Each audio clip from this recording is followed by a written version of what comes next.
Buenas noches, profesor. Mi nombre es Cristel Burgos Cedeño y voy a hablar sobre la exclusión de personas con discapacidad, una vulneración persistente de derechos humanos. Dentro de las exclusiones sociales persistentes, la exclusión de las personas con discapacidad ocupa un lugar relevante. En el ámbito ecuatoriano, esta forma de exclusión resulta viable, a pesar que en la Constitución y en la Ley Orgánica de Discapacidades se ofrecen coberturas amplias. Aún persiste una distancia considerable entre la norma y la vida diaria de las personas con discapacidad. Un estudio sobre la aplicación de estos instrumentos jurídicos en el país concluye que el marco legal es sustentable, pero su cumplimiento muestra limitaciones relevantes, en especial en el sector privado. Macías y Muñoz, 2025.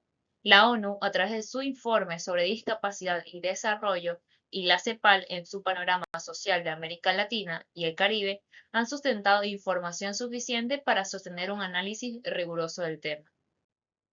Según la Organización Mundial de la Salud, aproximadamente 1.300 millones de personas, una de cada seis en el planeta, padece algún tipo de discapacidad significativa, lo que equivale a un 16% de la población mundial, OMS 2023. Las personas con discapacidad es uno de los grupos poblacionales más grandes del mundo y aún así uno de los menos beneficiados en las políticas públicas.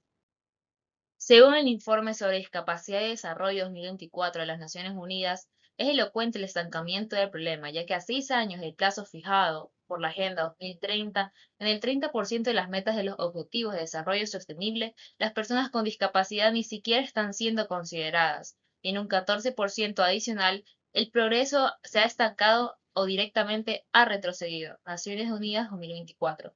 Por su parte, la CEPAL documentaba que en América Latina las personas con discapacidad, junto con jóvenes, población afrodescendiente, indígena y migrante, están siendo sobrerepresentadas en los sectores económicos de menor productividad y mayor informalidad laboral. CEPAL 2023.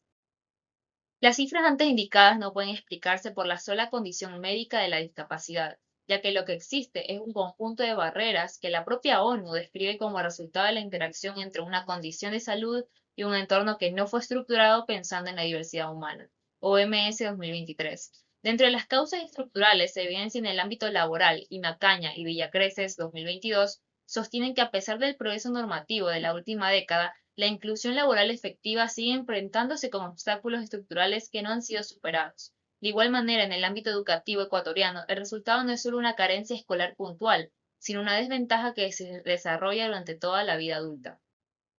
En salud, la OMS infiere que las personas con discapacidad enfrentan hasta 6 veces más dificultades para tener acceso a instituciones sanitarias y presentan mayor riesgo de desarrollar condiciones como depresión, diabetes o enfermedades cardiovasculares.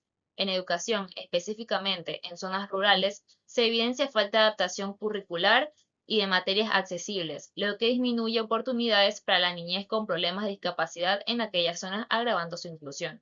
OMS 2023. En el ámbito laboral y económico, el número de personas con discapacidad que vive por debajo de la línea de pobreza supera con claridad a la de quienes no tienen discapacidad, en gran parte debido a las políticas de protección social. Naciones Unidas 2024. En relación a la participación social, quizás una de las consecuencias más silenciosas de todas, muchas personas con discapacidad terminan viviendo desconectadas de su entorno comunitario, aisladas no por decisión propia, sino por un entorno que rara vez las influye y las considera. Lo expuesto se traduce en la vulneración concreta de derechos consagrados en la Convención sobre los Derechos de las Personas con Discapacidad ratificada por el Ecuador. El derecho a la salud, el derecho a la educación inclusiva, el derecho al trabajo en condiciones equitativas y el derecho más amplio y a la vez más elemental a vivir de forma independiente y a ser incluido en la comunidad.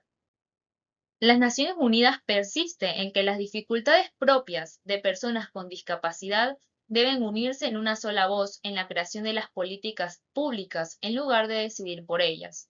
Por su parte, la CEPAL propone que se fortalezca la protección social y se cierren las informalidades en el campo laboral, que afectan de una u otra manera a este grupo. CEPAL 2023. La OMS hace un llamado general para que se reestructuren los entornos físicos, educativos, sanitarios y laborales para beneficio de las personas con discapacidad. A continuación, las referencias bibliográficas usadas. Muchas gracias.